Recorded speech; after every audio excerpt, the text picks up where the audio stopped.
விட்டது. என்றைக்கு இயேசு சிலுவையில மரித்தாரோ, ரத்தத்தை சிந்தினாரோ, உங்களுக்காக காயத்தை பட்டாரோ, உங்களுக்காக பாவமாகி சாபமானாரோ, என்னைக்கு அன்னைக்கு செத்தாரோ, என்னைக்கு அவர் தேவன் மறுபடியும் உயிரோடு எழுப்பினாரோ, பிதாவுடைய வலது பாரசத்தில் உட்கார வைத்தாரோ, அன்றைக்கே கிரயம் செலுத்தி ஆகப்பட்டு விட்டது. நம் இயேசு நல்லவர், ஒருபோதும் கைவிடா, ஒரு நாளும் விலகிடா. நம் இயேசு நல்லவர், ஒருபோதும் கைவிடா, ஒரு நாளும் விலகிடா. நம் இயேசு நல்லவர், ஒருபோதும் ஒரு நாளும் விலகிடா. நம் இயேசு நல்லவர், ஒருபோதும் ஒரு நாளும் விலகிடா. ஒன்று சேர்ந்து நாம் துதிப்போம், சாத்தானை மிதிப்போம், தேசத்தை சுதந்தரிப்போம். ஒன்று சேர்ந்து நாம் துதிப்போம், சாத்தானை மிதிப்போம், தேசத்தை சுதந்தரிப்போம். நம் இயேசு நல்லவர், ஒருபோதும் கைவிடா, ஒரு நாளும் விலகிடா. நம் இயேசு நல்லவர், ஒருபோதும் கைவிடா, ஒரு நாளும் விலகிடா. எதிர்காலம் நமக்குண்டே, எதற்குமே பயமில்லை.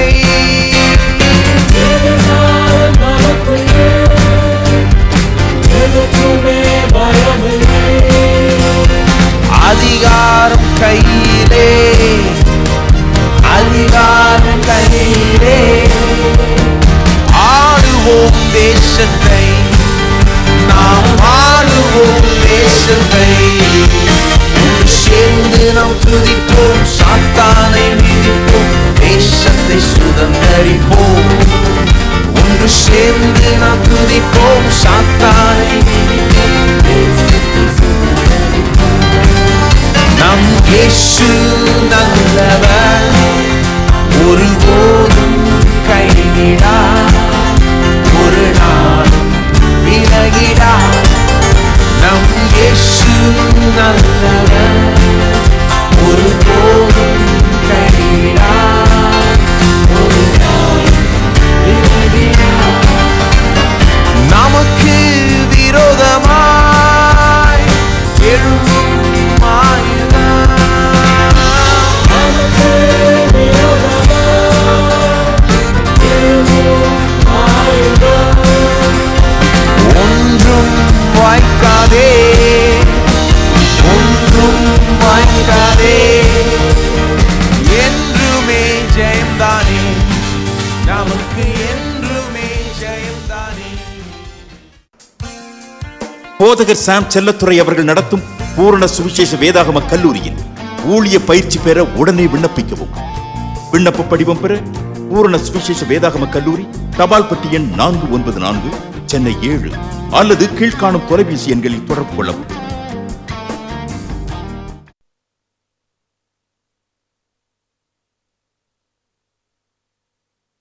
பாருங்க, 3 காரியங்கள், இந்த நாம் சுதந்திரிக்க வேண்டிய காரியங்கள் குறித்து 3 காரியங்கள் முக்கியமா புரிந்து கொள்ளணும். ஒண்ணு, நாம எல்லாத்தையும் பெற்று அனுபவிக்கிறதுக்காக என்னெல்லாம் பே பண்ணணுமோ எல்லாம் ஆல்ரெடி பெய்டு இல்லைங்களா? இப்போ போன வாரம் ஒரு இடம் போயிருந்தேன் பாருங்க, ஹோட்டலில் தங்கியிருந்தேன். அந்த ஹோட்டலில் தங்கியிருந்தா அவன் சொல்றான் பிரேக்ஃபாஸ்ட் இன்க்ளூடட் அப்படின்றான். அதாவது நீங்க காசு பே பண்றீங்க இல்லையா, பே பண்றதோட காலை சாப்பாடு உணவும் சேர்ந்து இருக்குதுன்றான். இதுல நிறைய தடவை தங்கி இருக்கிறேன் நான். இந்த மாதிரி இடங்கள்ல காலை சாப்பாடோடு இருக்கிற ஹோட்டல்ல நிறைய நேரம் தங்கியிருக்கிறேன். எங்களும் ஒருத்தர் நிறைய பேர் வருவாங்க பாருங்க. இவங்கெல்லாம் நாங்கள்லாம் ஆஃபீஸ்லேருந்து போவோம், ஊழியர்கள் இழுத்து போகும்போது தங்குவோம் பாருங்க. தங்குனா என்கிட்ட 1-2 பேர் இருக்கிறாங்க. எப்படின்னா, பசியே இல்லை இருந்தாலும் எப்படி விடுறது இதை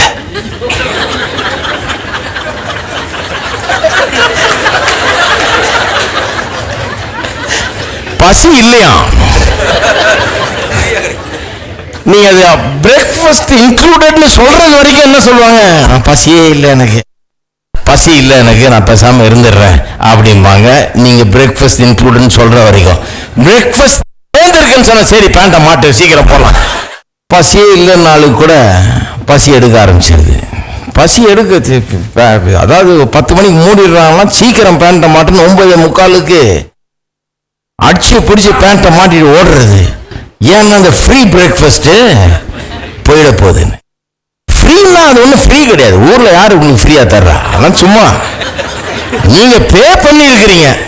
ரூமுக்கு பே பண்ணும்போது இதோட சேர்த்து பே பண்ணியாச்சு. பே பண்ண பிறகு மனசு கேட்க மாட்டேன் சாப்பிடாம விடுறதுக்கு. பே பண்ணதுனாலே ஃபுல்லா போய் ஒரு கட்டு கட்டிட்டு வரணும், விடக்கூடாது. அவன் மேஜையே காலி பண்ணிட்டு வந்துடணுன்ற ஒரு எண்ணத்தோடு தான் போறது. அங்க சாப்பிட்றதும் பசியே இல்லாத ஆளுங்க சாப்பிட்றத பார்க்கணும்.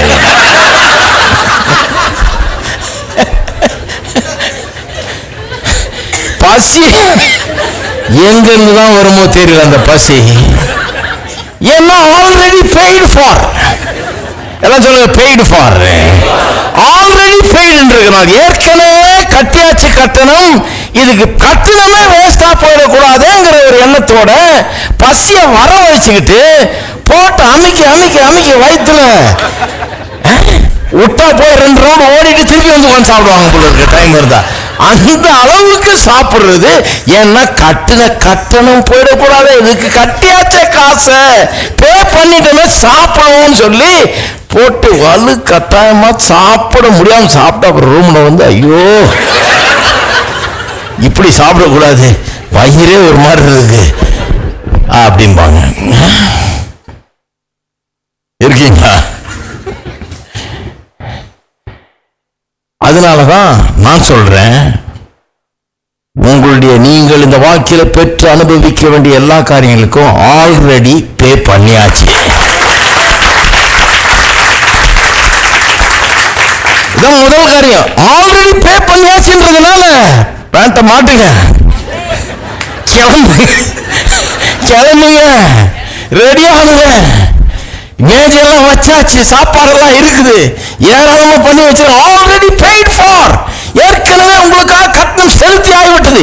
என்றைக்கு இயேசு சிலுவையில மரித்தாரோ, ரத்தத்தை சிந்தினாரோ, உங்களுக்காக காயத்தை பட்டாரோ, உங்களுக்காக பாவமாகி சாபமானாரோ, என்னைக்கு அன்னைக்கு செத்தாரோ, என்னைக்கு அவர் தேவன் மறுபடியும் உயிரோடு எழுப்பினாரோ, பிதாவுடைய வலது பார்சல் உட்கார வைத்தாரோ, அன்றைக்கே கிரயம் செலுத்தி ஆகப்பட்டு விட்டது.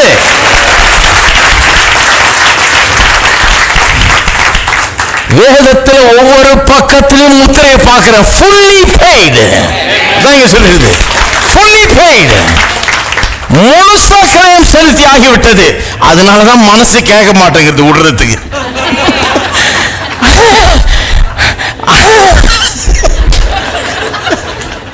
அதனாலதான் பைபிளை திறக்கும் போது இன்னும் என்னெல்லாம் இருக்குது கொஞ்சம் நல்லா கவனிப்போம். இதே கோட்டை விட்டுறக்கூடாது. இன்னும் என்னெல்லாம் நமக்காக வைக்கப்பட்டிருக்கிறது. ஹோட்டல் ரூம்ல பாத்தீங்கன்னா அந்த ஆளுங்க எடுத்து எல்லாத்தையும் வாசித்துட்டு இருப்பாங்க. முதல்ல இருந்து என்னென்ன இருக்குது இது எல்லாம் பார்த்துங்க. ஜிம் இருக்குது, ஸ்விம்மிங் பூல் இருக்குது, இன்டோர் பூல் இருக்குது, அவுட்டோர் பூல் வேற இருக்குது, ஹீட்டட் பூல் இருக்குது, சானா இருக்குது, ஸ்டீம் பாத். ஒன்னுத்தையும் விடக்கூடாதுங்க. ஆனா உங்களுக்கு தெரியுமா எவ்வளவு பேரு இதெல்லாம் ஒண்ணும் தெரியாத ஆளு பாவம் அப்பாவிகள் போய் இந்த ஹோட்டல்ல தங்கிட்டு தாங்க எதுக்குமே பே பண்ணாதது போல அவன் வெறும் இப்படி அன்றதுக்கு தான் ஒரு இடம் கொடுத்துருக்கான்னு நினைச்சுக்கிட்டு ஓரமா படுத்து கிடந்துட்டு வர்றாங்க. ஒருத்தர் போனாராம் பாருங்க, அவர் 5 ஸ்டார் ஹோட்டல்ல தங்க வச்சாங்களாம். ஒரு ஊழியக்காரர் 5 ஸ்டார் ஹோட்டல்ல தங்க வச்சிருக்காங்க. அவர் உள்ள போன உடனே அவர் யோசித்தார், ஆண்டவரே எவ்வளோ மக்கள் தங்க கூட இடம் இல்லாம இருக்கிறாங்க, கஷ்டப்படுறாங்க, நான் மட்டும் இப்படி 5 ஸ்டார் ஹோட்டல்ல மீட்டிங் போயிருக்காரு, தங்க வச்சிருக்காங்க. யாரோ பெரிய மனசு பண்ணி ஒரு நல்ல ஊழியக்காரர் வந்திருக்காரு, நல்லா தங்கட்டுன்னு தங்க வச்சா இவர் அங்க இருந்துகிட்டு, ஆண்டவரே எல்லாரும் இவ்வளோ உலகத்துல கஷ்டப்படும் போது நான் இந்த பெட்ல எப்படி படுப்பேன் அப்படின்னு சொல்லி தரையில படுத்துக்கிட்டாராம் பாருங்க. இது கட்டுக்கதை இல்லை, அவர் சொல்லிதான் எனக்கு தெரியும். ராமன் தரையில படுத்து வைக்காரு. நான் என்ன சொல்றேன், ரோட்ல படுத்து இருக்கணும், அங்கதான் நிறைய பேர் படுத்திருக்கிறாங்க. 5 ஸ்டார் ரோட்ல தலையில படுக்கிறதா? எத்தனை ஒண்ணு இல்லாதவங்க 5 ஸ்டார் ரோட்ல தலையில படுத்துருக்கிறாங்க. அது பெரிய பரலோகம் மாதிரி அவனுக்கு. சும்மா இதெல்லாம் அறிவீனம், புத்தி சரியில்லைன்னு அர்த்தம். நான் சொல்லுகிறேன், பெய்ட் ஃபார். நான் பக்கத்தில் இருக்க ஆளை பார்த்துங்க, ஃபுல்லா கட்டியாச்சு, காசு ஃபுல்லா பே பண்ணியாச்சு. நான் சொல்றேன், உங்க லைஃப் ஃபுல்லா, உங்க கடைசி நாள் இந்த உலகத்துல அத்தனை நாளுக்கு பே பண்ணியாச்சு. இந்த உலக வாழ்க்கையை முடிச்சுட்டு பரலோகம்னா அங்கேயும் ஆல்ரெடி பெய்டு. ஏன் உள்ள நுழையிறீங்கன்னா டிக்கெட்ல வாங்கியாச்சு, என்ட்ரி டிக்கெட் கையில இருக்குது, நுழையலாம். இன்னும் அதுக்காக நீ ஒன்றும் முயற்சி எடுக்க வேண்டியதில்லை, உள்ள நுழையலாம். எல்லாம் பெய்ட் ஃபார். என்னைக்கு இயேசு சிலுவையில் மரித்து உயிரோடு எழும்பி பிதாவின் வலது பார்சல் உட்கார்ந்தாரோ, ரசீது இந்த பைபிள் முழுக்கவே ரசீது தாங்க. ஃபுல்லா முதல் பக்கத்துல இருந்து கடைசி பக்கம் வரைக்கும் என்னெல்லாம் கொடுக்கப்பட்டிருக்கிறதுன்றதான் எழுதப்பட்டிருக்கிறது. இவ்வளவு பெருசு தேவைப்படுது அதுக்குதான். ஹலோ, இவ்வளவு பெரிய ரசீது எங்கேயா பார்த்துருக்கீங்களா? எல்லா ஐட்டமும் மென்ஷன் பண்ணியிருக்காங்க, என்ன நல்லா இருக்குது. Already paid. அப்ப காலையில் எந்திரிக்கும் போது அந்த மனசோட எந்திரிக்கணும். எல்லாம் பே பண்ணியாச்சான். இப்ப என்ன, எதையும் கோட்டை விட்டுற கூடாது. இன்னைக்கு சீக்கிரம் பேண்ட்டை மாட்டி கிளம்பு, விருந்துக்கு புறப்படுவோம். கர்த்தர் நமக்காக ஆயத்தம் பண்ணவர்கள் மைண்ட் ரெடி ஆயிடுச்சு. பாத்தீங்களா? இப்போ இதுதான் மனம் புதிதாகிறது. இப்ப மைண்ட் ரெடி ஆயிடுச்சு. ஏன்னா ஆயத்தம் பண்ணி இருக்குதுன்றது மைண்டுக்கு புரிஞ்சிருச்சு. மைண்ட் ரெடி ஆயிடுச்சு இல்லையா? சரி, ஆல்ரெடி பெய்டு ஃபார். எல்லாம் சொல்ல ஆல்ரெடி பெய்டு. சரி, இந்த வாழ்க்கைக்கும் அடுத்த வாழ்க்கைக்கும் நித்தியத்துக்கும் எல்லாம் பே பண்ணியாச்சு. என்னைக்கு நீங்க பே பண்ண வேண்டியது எல்லாம் பே பண்ணியாச்சு. ரெண்டாவது, ஆல்ரெடி ப்ரிப்பேர்டு. ஏற்கனவே ஆயத்தம் பண்ணி வச்சிட்டார் கர்த்தர். பெய்டு மட்டும் கிடையாது, எல்லாத்தையும். இது எப்படி நீங்க காசு கட்டணது மட்டும் இல்லை, சாப்பாடும் ரெடி, டேபிள் செட் பண்ணியாச்சு, எல்லா ஐட்டமும் கொண்டாந்து வச்சாச்சு. நல்லா கொதிக்க இருக்குது, எல்லாம் வச்சாச்சு. அப்ப ஆல்ரெடி ப்ரிப்பேர்டு. எல்லாம் சொல்லுங்க, ஆல்ரெடி ப்ரிப்பேர்டு. எல்லாம் ஆயத்தம் பண்ண தான் சொல்லியிருக்குது வேதத்தில். தேவன் ஆயத்தம், அன்பு கூறுகிறவர்களுக்கு தேவன் ஆயத்தம் பண்ணினவைகளை எந்த கண்ணும் கண்டதில்லை, எந்த காதும் கேட்டதில்லை, அது யாருடைய இருதயத்துக்கும் தோன்றினதே கிடையாது. தான் பிரச்சனைங்க. என்ன ஆயத்தம் பண்ணி, எத்தனையோ அப்பாவிங்க நான் சொன்ன மாதிரி ஹோட்டலில் தங்கிட்டு ஒரு வாரத்தில் படுத்து கிடந்துட்டு, தரையில கூட படுத்து கிடந்துட்டு, ஏன்னா அவன் பெட்டு கலைஞ்சிடக்கூடாது, அவன் பெட்ஷீட் அழுக்காயிடக்கூடாது, நான் இவ்வளவு தானே பே பண்ணி இருக்கிறேன் அப்படின்ற மனப்பான்மையோடு இருந்துட்டு, ஒரு தண்ணி கூட எடுத்து கொடுக்கறதுக்கு பயந்துக்கிட்டு, இவங்களே வீட்டுல இருந்து பாட்டில் தண்ணி எடுத்துட்டு போயிட்டு குடிச்சுட்டு, அவன் அங்க மினரல் வாட்டரே வச்சிருக்கிறான், அது கூட பயந்துக்கிட்டு. ஹலோ, ஒண்ணுத்தையும் அனுபவிக்காம அப்படியே வர்றவங்க இருக்கிறாங்க. வெளியே வந்த பிறகு நீங்க சொன்னீங்கன்னா, எப்ப எல்லாம் பே பண்ணிருக்க, காலைல சாப்பிட வேணாமா, இது பிரேக்ஃபாஸ்ட்லாம் இன்க்ளூடட்னா, அப்படியா? எதையுமே கவனிக்க மாட்டீங்களா? செக்இன் பண்ணும்போதே போட்டு கொடுக்குறாங்க, அதுல பிரேக்ஃபாஸ்ட் இன்க்ளூடட்னு. காலையில் நியூஸ் பேப்பர் கொடுக்கும் போதிலே அதுல ஒரு டோக்கன் வச்சு கொடுக்குறான், ஏன்னா இதை எடுத்துட்டு போனா பிரேக்ஃபாஸ்ட் ஃப்ரீன்னு. எதையும் கவனிக்கிறது இல்லை. பேப்பர் வந்தது, பேப்பரை பார்த்தா தானே தெரியாது அது என்ன பிரிண்ட் பண்ணிருக்கிறாங்க. ஒண்ணு கேட்டும் தெரிஞ்சது கிடையாது, படிச்சும் தெரிஞ்சது கிடையாது. ஆனா அதை கண்டுபிடிச்ச ஆளுங்களை பார்க்கணும், எப்படி படிப்பாங்க. ஒவ்வொரு ஓரத்தையும் படிச்சு எல்லாத்தையும் எடுத்து பார்த்து புரட்டி பார்த்துட்டு எதையும் மிஸ் பண்ணாதபடிக்கு இன்னும் மிச்சம் மீதி இருந்தா போய் ஃப்ரண்ட் டெஸ்க்ல கேட்டுட்டு வர வந்துடுறது.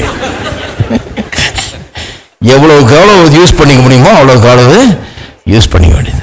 ஆல்ரெடி ப்ரிப்பேர்டு, எல்லாம் ஆயத்தமா இருக்குது. ஆல்ரெடி ப்ரிப்பேர்ட்னா ஏன் நிறைய கிறிஸ்தவர்கள் அனுபவிக்கிறது இல்லைன்னா, ஆல்ரெடி அது ப்ரிப்பேர்டா இருந்தாலும் இங்க ப்ரிப்பேர்டு இல்லை. ஹலோ பாருங்க, கானான் தேசம் ஏற்கனவே ரெடி ஆயிடுச்சு, பாலும் தேனும் ஓடுது. போய் பார்த்துட்டு வந்தாங்க, உளவாளிகள் போய் உள்ள போய் பார்த்துட்டு வந்தாங்க இல்லையா? என்ன சொன்னாங்க? ஆமாமா, அது உண்மையாவே பாலும் தேனும் ஓடுற தேசம் தான். அது பாரு, இதை பாரு, அதை பாரு, பழங்கள்லாம் கொண்டாந்துட்டாங்க அங்கிருந்து. திராட்சை பழ கொலைய 2 பேர் தூக்கிட்டு வர அளவுக்கு அவ்வளவு வெயிட்டா இருக்குது அது. பார்த்துருக்கீங்களா எங்கேயாவது? மாதுளம் பழங்களும் திராட்சை பழங்களும் அதுவும் இதுவும் அப்படி இருக்குது, பார்க்கறதுக்கே அருமையா இருக்குது. கத்தர் அதுக்கு தான் போய் கொஞ்சம் எடுத்துட்டு வாங்கினாரு. பார்த்துட்டு வா, சாம்பிள் கொஞ்சம் கொண்டா, இதுங்கெல்லாம் பார்க்கட்டும். எப்படி ரெடி பண்ணி வச்சிருக்காங்க, எல்லாம் ரெடிங்க. ஏன் உள்ள போல? ஏன்னா இவங்க ரெடி கிடையாது, இவங்க புத்தி ரெடி கிடையாது, இவங்க மைண்ட் ரெடி கிடையாது, இவங்க எண்ணங்கள்ல ரெடி கிடையாது. It has been prepared for them, but they are not prepared to receive it. எல்லாம் அவர் ஆயத்தம் பண்ணிட்டார், இவங்க ஆயத்தம் பண்ணதை பெற்றுக்கொள்றது இவங்க ரெடி கிடையாது. இருக்கீங்களா? சரி, இன்னும் ஒண்ணே சொல்லி முடிச்சிடுறேன். ஒண்ணு, எல்லாம் பெய்ட் ஃபார், எல்லாம் பெய்ட் ஃபார். ரெண்டு, எல்லாம் ஆயத்தம் பண்ணியாச்சு, ப்ரிப்பேர்டு. ஆனா இவங்க தான் ப்ரிப்பேர்டு கிடையாது, ஜனங்க ப்ரிப்பேர்டு கிடையாது. மூன்றாவது ரொம்ப முக்கியமான காரியம், God really wants you to have it. நீங்கள் அதை பெற்று அனுபவிக்க வேண்டும் என்று தேவன் விரும்புகிறார். இதை பெற்று அனுபவிக்க மறுக்கிறவர்களே மீது தேவன் பிரியப்படுவதில்லை என்று வேதவசனமே சொல்லுது. நான் வாசி காமிக்கிறேன் பாருங்க. 1 கொரிந்தியர் 10ஆம் அதிகாரம் 1. இப்படி இருக்க சகோதரரே, நீங்கள் எவைகளை அறிய வேண்டும் என்று இருக்கிறேன் என்றால், நம்முடைய பிதாக்கள் எல்லாரும் மேகத்துக்கு கீழாய் இருந்தார்கள், எல்லாரும் சமுத்திரத்தின் வழியாய் நடந்து வந்தார்கள், எல்லாரும் மோசைக்குள்ளாக மேகத்தினாலும் சமுத்திரத்தினாலும் ஞானஸ்நானம் பண்ணப்பட்டார்கள். பாருங்க, மோசையின் காலத்துல எகிப்திலிருந்து கிளம்பி வந்து சமுத்திரத்தை கடந்து வந்தாங்களே, அது ஞானஸ்நானத்துக்கு ஒப்பிடுறார். அங்க அடிமைத்தனத்திலிருந்து விடுதலையானது ரட்சிப்பு, ஞானஸ்நானம் அடுத்தது, சிவந்த சமுத்திரத்தை கடந்தது, அது ஒப்பனை அப்படி கொடுக்கிறார். எல்லாரும் ஒரே ஞான போஜனத்தை புசித்தார்கள், ஒரே ஞானபானத்தை குடித்தார்கள். எப்படி அவர்களோட கூட சென்ற ஞான கண்மலையின் தண்ணீரை குடித்தார்கள், அந்த கண்மலை கிறிஸ்துவே. அப்படி இருந்தும் இப்ப கவனிங்க, அவர்களில் அதிகமான பேர்களிடத்தில் தேவன் பிரியமா இருந்ததில்லை. ஏங்க தேவன் பிரியமா இருந்ததில்லை? அவங்களை விடுவிச்சாரு, அப்புறம் என்ன பண்ணாரு? அவங்கள சிவந்த சமுத்திரத்தை கடக்க வச்சாரு, ஞானஸ்தானம் பெற்றாங்க. அக்னி ஸ்தம்பம், மேக ஸ்தம்பம் எல்லாம் பரிசுத்த ஆவிக்கு அடையாளமா இருக்குது. தண்ணியை குடிச்சாங்க, அப்பத்தை மண்ணாவை பொழிஞ்சறதுனால எல்லாம் சாப்பிட்டாங்க. எல்லாம் அவங்களுக்கு எல்லாம் கிடைச்சது பாருங்க. ஞானஸ்தானம், பரிசுத்த ஆவி, எல்லாம் கிறிஸ்தவனுக்கு என்னென்ன அனுபவம் வேணுமோ அவ்வளவு அனுபவம் பெற்றாங்க. ஆனால் தேவன் அவர்கள் மேல பிரியமா இருக்கல. இன்னைக்கு என்ன நினைக்கிறாங்க நிறைய பேர், நான் ஞானஸ்தானம் எடுத்துட்டேன், நான் பரிசுத்த ஆவி பெற்றேன், நான் கோயிலுக்கு போறேன், நான் பைபிள் வாசிக்கிறேன். நிறைய அப்படிப்பட்ட ஆளுகள் மேல தேவன் பிரியமா இல்லை. ஏன் தெரியுமா? ஏன் இவர்கள் மேல பிரியமா இருக்கல? கவனிச்சு பாருங்க. ஏன் பிரியமா இல்லை? தேவன் அவரிடத்தில் பிரியமா இருந்ததில்லை. ஆதலால் வனாந்திரத்திலே அவர்கள் அழிக்கப்பட்டார்கள். அவர்கள் இச்சித்தது போல நாமும் பொல்லாங்கானவர்கள் இச்சியாதபடிக்கு இவைகள் நமக்கு திருஷ்டாந்தங்களா இருக்கிறது. ஏன் பிரியமா இல்லையா? ஏன்னா அவங்க இச்சித்தார்கள். ஜனங்கள் புசிக்கவும் குடிக்கவும் உட்கார்ந்து விளையாட எழுந்தார்கள் என்று எழுதியிருக்கிறபடி அவர்களில் சிலர் விக்கிர ஆராதனைக்காரரானது போல நீங்களும் ஆகாதிருங்கள். 2வது பிரச்சனை இது. 3வது, அவர்கள் சிலர் வேசித்தனம் பண்ணி, அது 3வது பிரச்சனை. ஒரே நாளில் 23,000 பேர் விழுந்து போனார்கள், அதுபோல நாம் வேசித்தனம் பண்ணாதிருப்போமாக. அவர்கள் சிலர் கிறிஸ்துவை பரீட்சை பார்த்து, they tested Christ, பாம்புகளால் அழிக்கப்பட்டார்கள், அதுபோல நாம் கிறிஸ்துவை பரீட்சை பாராதிருப்போமாக. அவர்கள் இப்ப இதெல்லாம் ஓகே, இதெல்லாம் படிக்கும்போது ஆமாயா கரெக்ட், சரியான ஆளுங்க கிடையாது, அப்படிலாம் இச்சித்தானா, விக்கிர ஆராதனை பண்ணானா, வேசித்தனம் பண்ணானா, இப்படி பண்ண இயேசுவே சோதித்தானா, இப்படி எல்லாம் பண்ணலாமா? அடுத்தது பாருங்க, அவர்கள் சிலர் முறுமுறுத்து, ஹலோ, என்ன முறுமுறுத்தாங்க? கர்த்தர் சொன்னாரு, இந்த தேசத்தை உனக்கு கொடுத்தாங்க, ஒரு தடவை கூட அவங்க வாயிலிருந்து வரல. அது கர்த்தர் தான் சொல்லிட்டே இருக்காரு, இந்த தேசம் உன்னதுன்னு. இவங்க வாயிலிருந்து ஒரு நாளும் வரவில்லை. அவங்க என்ன சொல்றாங்க? முறுமுறுப்பு. என்ன சாகடிக்கிறதுக்கு அங்கே கொண்டு வந்த, எகிப்தில் கல்றையில் நான் இங்கே கொண்டு வந்த, இப்படித்தான் பேசினாங்க. முறுமுறுத்து சங்காரக்காரனால அழிக்கப்பட்டார்கள். ஆக அதுபோல நீங்களும் முறுமுறுக்காது. இவைகளெல்லாம் திருஷ்டாந்தங்களாக அவர்களுக்கு சம்பவித்தது. உலகத்தின், இதை பாருங்க, உலகத்தின் முடிவு காலத்தில் உள்ள நமக்கு எச்சரிப்புண்டாகும்படி எழுதப்பட்டும் இருக்கிறது. அது அவங்களுக்கு, அதுல இருந்து லெசனை நம்ம கத்துக்கணும்ன்றார். என்ன கத்துக்கணும்? ரட்சிக்கப்பட்டார்கள், ஞானஸ்தானம் பெற்றார்கள், பரிசுத்த ஆவி பெற்றார்கள், இந்த போஜனம் தண்ணி எல்லாம் குடிச்சாங்க, எல்லாம் இருந்தது அவங்களுக்கு, எல்லா அனுபவத்தையும் பெற்றாங்க, கிறிஸ்தவம் பெற வேண்டிய அனுபவங்கள் எல்லாம் பெற்றாங்க. அந்த அனுபவத்தை தாண்டி கர்த்தர் அவர்களுக்காக ஏற்படுத்தி வைத்திருக்க அந்த கானான் தேசத்தில் நுழைய மறுத்தார்கள், முறுமுறுத்தார்கள். அதுக்கு நுழையாம இருக்கிறதுக்கு என்னெல்லாம் பேசணுமோ, எப்படியெல்லாம் அவிசுவாசிக்கணுமோ அதெல்லாம் பண்ணி அதை அடையாமல் போனார்கள். தேவன் அவர்கள் மேல பிரியமாய் இருக்கவில்லை. மற்ற பிரச்சனை மட்டும் இல்ல, இவங்க பண்ண அக்கிரமும் பாவமும் மட்டும் இல்ல, அவங்க பண்ண மெயினான காரியம் என்னன்னா அவிசுவாசம். காமிக்கிறேன் பாருங்க, எபிரேயர் 3ஆம் அதிகாரம் 15 இன்று அவருடைய சத்தத்தை கேட்பீர்களானில் கோபமூட்டுதல் நடந்தது போல உங்கள் இருதயங்களை கடினப்படுத்தாதீர்கள் என்று சொல்லி இருக்கிறது. கேட்டவர்கள் கோபமூட்டினவர்கள் யார்? மோசேயினால் எகிப்திலிருந்து புறப்பட்ட யாவரும் அப்படி செய்தார்கள் அல்லவா? எப்படி கோபம் மூட்டினாங்க ஆண்டவர்? மேலும் அவர் 40 வருஷமாய் யாரை அரோசித்தார்? பாவம் செய்தவர்கள் அல்லவா? அவருடைய சவங்கள் வனாந்தரத்தில் விழுந்து போயிற்றே. பின்னும் என்னுடைய இளைப்பாறுதல் பிரவேசிப்பதில்லை என்று அவர் யாரை குறித்து ஆணையிட்டார்? கீழ்ப்படியாதவர்களை குறித்தல்லவா? ஆதலால் அவிசுவாசத்தினாலே அவர்கள் அதில் பிரவேசிக்க கூடாமல் போனார்கள் என்று பார்க்கிறோம். பிரச்சனை என்ன? கர்த்தர் எல்லாத்தையும் ஏற்படுத்திட்டாரு, இவங்க மைண்ட் ப்ரிப்பேர்டா இல்லை, அதை விசுவாசிக்க ஆயத்தமாக இல்லை. தேவன் அவர்கள் மேல பிரியமாய் இருக்கவில்லை.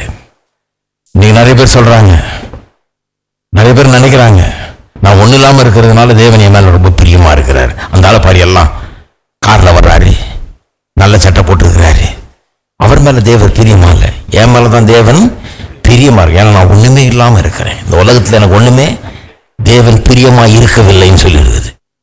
பிரியமா இருக்கவில்லை. அதுவும் ஒரு ரட்சிக்கப்பட்ட ஒரு விசுவாசி, ஒரு கிறிஸ்தவ விசுவாசி அப்படி இருந்தா தேவன் பிரியமா இருக்கவில்லை. ஏன்னா நீங்க பைபிளை எடுக்கல, இன்னும் கர்த்தர் எப்படியெல்லாம் உங்களை ஆசீர்வதிக்கிறார்ன்றதை புரிந்து கொள்ளல, இன்னும் கர்த்தர் எவ்வளவு நல்லவர்ன்றதை அறிந்து கொள்ளல, எப்படி தேவனுடைய ஆசீர்வாதம் சுதந்திரித்துக் கொள்வது என்று புரிந்து கொள்ளல. தேவன் அப்படிப்பட்டவர்கள் பிரியமா இருப்பதில்லை. கர்த்தர் உங்களுக்காக ஏற்படுத்தியிருக்கிற அந்த நல்ல வாழ்க்கைக்குள்ள இல்லாம ரட்சிப்புக்குள்ள பிரவேசித்த பரிசுத்த ஆவியில ஞானஸ்நானம் பெற்ற போதாது.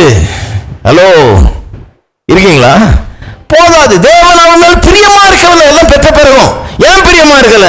இவ்வளவு கஷ்டப்பட்டு சிறுவையில மறிச்சு ரத்தம் சிந்தி சாபமாகி ஆபிரகாமின் ஆசீர்வாதத்தை உங்களுக்கு தர்றதுக்காக எல்லாத்தையும் செய்தார்னு எழுதி இருக்குது. ஆனா அதை பற்றி கண்டுக்கிறதே இல்லை.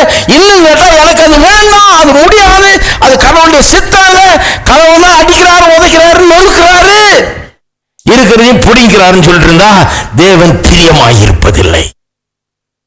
இப்ப எதுல தேவன் பிரியமா இருக்கிறார்? நான் சொல்றேன், எப்ப பிரியமா இருக்கிறார்னா, அவர் உங்களுக்காக ஆயத்தம் பண்ணினவைகளை உங்களுடைய மனக்கண்களால் கண்டு, காதுள்ளவன் கேட்க கடவுள் என்று சொல்லி இருக்கிறபடி அதை கேட்டு அறிந்து கொள்ளுகிற காதுள்ளவுடையவர்களாகி இருதயத்தில் அதை புரிந்து கொண்டு அதையெல்லாம் உங்களுக்கு சொந்தமாக்கி கொள்ளும் போது, உங்களுக்காக அவர் ஏற்படுத்தியிருக்கிற எல்லாத்தையும் சொந்தமாக்கி கொள்ளும் போது அவர் உங்கள் மேல் பிரியமாயிருக்கிறார்.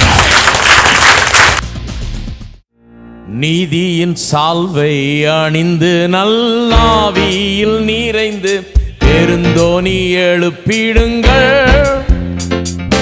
ஆவியோடும் கருத்தோடும் துதியுங்கள், கர்த்தரை உயர்த்திடுங்கள்.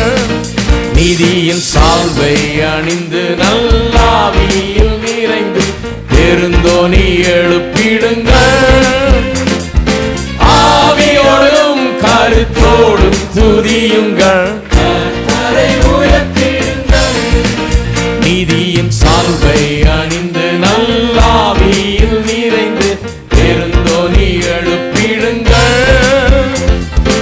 ஆவியோடும் கருத்தோடும் துதியுங்கள், கர்த்தரை உயர்த்திடுங்கள். மீட்படைந்தோர் களிப்போடே சீயோன் விரைந்திடுவார். நித்திய மகிழ்ச்சி நிலைக்கும், சஞ்சலம் தவிப்பும் ஓடிப்போம். மீட்படைந்தோர் களிப்போடே சீயோன் விரைந்திடுவார். நித்திய மகிழ்ச்சி நிலைக்கும், சஞ்சலம் தவிப்பும் ஓடிப்போம். நீதியின் சால்வை அணிந்து நல்லாவியில் நிறைந்து பெருந்தோனி எழுப்பிடுங்கள். ஆவி துதியுங்கள், கர்த்தரை உயர்த்திடுங்கள். நீதியின் சால்வை அணிந்து நல்லாவியில் நிறைந்து பெருந்தோனி எழுப்பிடுங்கள். ஆவியோடும் கருத்தோடும் துதியுங்கள், கர்த்தரை உயர்த்திடுங்கள். தாழ்ந்த கரங்கள் எழும்ப, ஓய்ந்த தோணிகள் முழங்க, ஓய்வின்றி துதிகள் தேவனுக்கு அளிப்போம் சீயோன் மலையின் மீதிலே. தாழ்ந்த கரங்கள் எழும்ப, ஓய்ந்த தோணிகள் முழங்க, ஓய்வின்றி துதிகள் தேவனுக்கு அளிப்போம் சீயோன் மலையின் மீதிலே. நீதியின் சால்வை அணிந்து நல்லாவியில் நிறைந்து பெருந்தோனி எழுப்பிடுங்கள். ஆவியோடும் கருத்தோடும் துதியுங்கள், கர்த்தரை உயர்த்திடுங்கள். நீதியின் சால்வை அணிந்து நல்லாவியில் நிறைந்து பெருந்தோனி எழுப்பிடுங்கள்.